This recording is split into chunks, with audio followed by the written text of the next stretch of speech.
통영 앞바다. 여름의 끝자락에서 우리는 믿을 수 없는 풍경을 마주했습니다. 푸르던 바다가 검붉은 색으로 변한 겁니다. 원인은 적조. 섬과 섬 사이에 있는 양식장에도 유독성 적조가 흘러들면서 바다 위에는 죽은 물고기들이 배를 드러냈습니다. 적조 방제 총력전이 벌어지고 있는 경남 남해안. 적조에 맞서 사투를 벌이는 현장 속으로 찾아가 봅니다. 소형 선박이 오가는 한 물양장. 어선 위에는 폐사한 물고기로 가득 찬 플라스틱 통이 놓여 있습니다. 모두 적조로 폐사한 겁니다. 통영시 공무원이 폐사한 물고기의 무게를 측정하는데요. 무게 확인이 끝나면 포클레인에 실려 트럭으로 옮겨집니다. 죽은 물고기도 어민도 말이 없습니다. 경남 서부 연안에 올해 첫 적조 예비특보가 발령된 이후 100만 마리가 넘게 폐사했습니다. 고수온이나 적조로 주의보가 내려지면 치어를 방류하고 재난지원금을 받을 수 있지만 지원금의 규모가 넉넉할 수 없는데요. 50g 미만의 치어는 양식수산물 재해보험 가입도 불가능해 그 피해는 고스란히 어업인에게 돌아갑니다. 성어가 됐을 때, 판매했을 때 높은 가격에 판매가 될 수 있는데 치어 같은 경우에는 방류 또는 치어가 없게 되면 한 해 농사를 망치게 됩니다. 최근 자연재해로 양식수산물의 떼죽음 사태가 잦아지면서 보험사의 손해율이 급증해 어민들의 부담은 더 커지는 추세입니다. 15년째 양식장을 운영하는 이종호 씨는 12년 전 처음 적조를 겪은 뒤 적조 대응 장비까지 들였지만 여름이 올 때마다 불안은 커집니다. 적조라는 표현보다는 진짜 재앙이라는 표현을 썼습니다. 재앙. 고수온 대응 장비, 적조 대응 장비.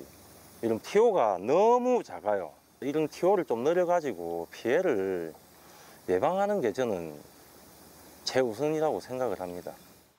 적조는 어민들만의 문제가 아닙니다. 어류 폐사로 인해 감성돔과 참돔 등 인기 업종의 공급이 줄면서 활어 도매가는 최대 40%까지 폭등했습니다. 우리 시민들도 그렇지. 배로 보지. 적조가 이거 고기가 없으니까 우리 어민들도 이거 팔라고 뭐 가격이 올라가잖아. 그렇게는 배가 좀 보지. 통영해양경찰서도 방제 최전선에서 총력 지원에 나섰습니다.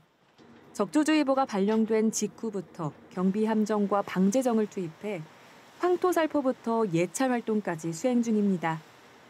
함정의 강한 물살로 적조띠를 흩뜨려 농도를 낮추고 해수의 산소 공급을 늘려 물고기가 살기 좋은 환경을 만드는데요.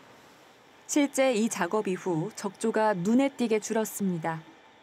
적조 현상 시 발생하는 산소가 포화되는 현상을 방지하기 위해서 저렇게 수화포도 살포하고 있는 중입니다. 모든 동료 마찬가지로 다 같이 남일이 아닌 내일처럼 적조 방제 작업에 최선을 다하고 있습니다. 국립수산과학원 예찰선도 바다를 가릅니다. 국립수산과학원 연구원들은 먼 바다로 나가 적조에 대한 연구를 계속 이어가고 있는데요.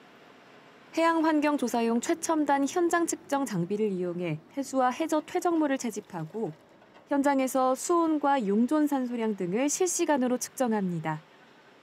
작은 채수병 속 물 한 컵이 내일의 피해를 가늠하는 지표가 되기 때문입니다.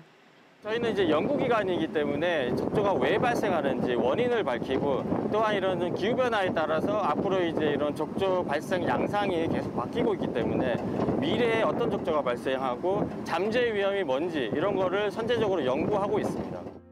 적조 발생 직후부터 관계기관과 협력해 총력 대응에 나선 통영시는 재정 지원 확대를 위해 현재 확보된 사업비 4억 원 외에 15억 원을 정부에 추가로 긴급 요청했습니다. 앞으로 이제 우리가 해야 될 일은 대업인들에게 빠른 피해 보상을 해줘야 됩니다. 적조가 발생하면 가장 피해를 입는 것은 업인입니다. 우리 직원들도 많이 힘들고 우리 임차하는 살포선의 업인들도 힘들지만 그래도 업인들의 삶의 터전을 지켜주기 위해 노력하는 것도 우리의 해야 될 일이라고 그렇게 생각하고 있습니다. 적조에 맞서는 힘은 한 곳에서만 나오지 않습니다. 서로 다른 자리에서 이어지는 노력이 모여 푸른 바다를 되찾는 힘이 되고 있습니다.